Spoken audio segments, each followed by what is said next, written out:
Hey everyone, welcome back to the channel, and today I've got a video discussing some more F1 news that has come out of this week. Because of course the Singapore Grand Prix, it turns out, is next weekend. I could have sworn it was this week, but here we are. I was wrong. Whoops. But let's discuss what's happened this last week. And honestly, there hasn't been an insane amount.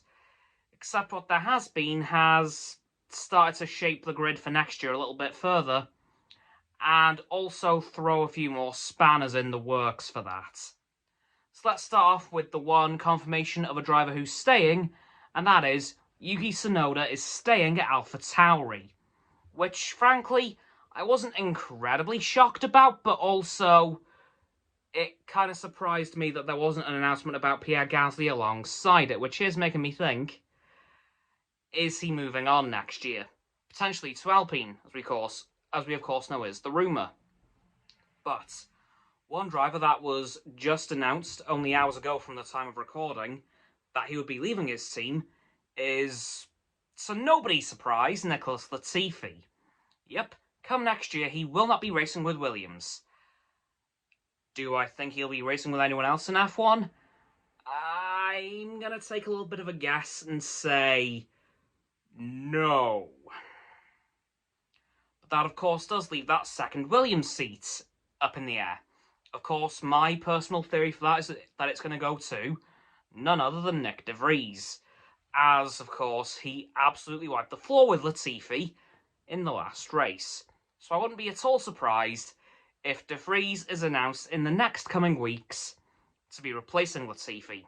But of course, that still does leave a few big questions with who's going to Alpine, who's going to be replacing Mick Schumacher potentially, because we still don't know if he's leaving Haas or not.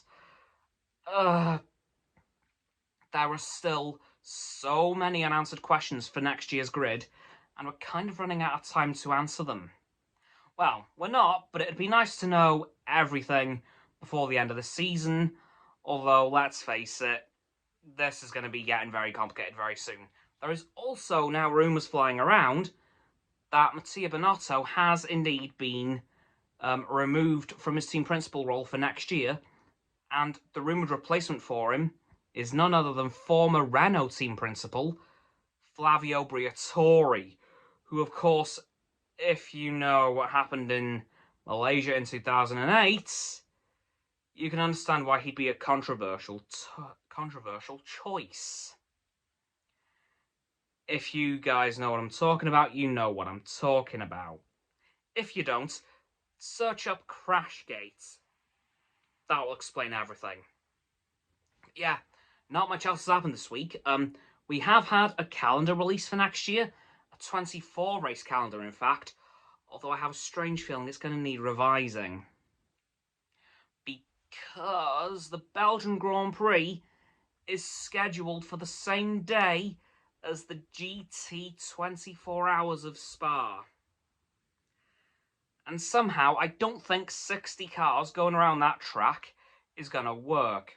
20 GT cars, 20 Le Mans type cars, and 20 F1 cars. I don't think that's going to work.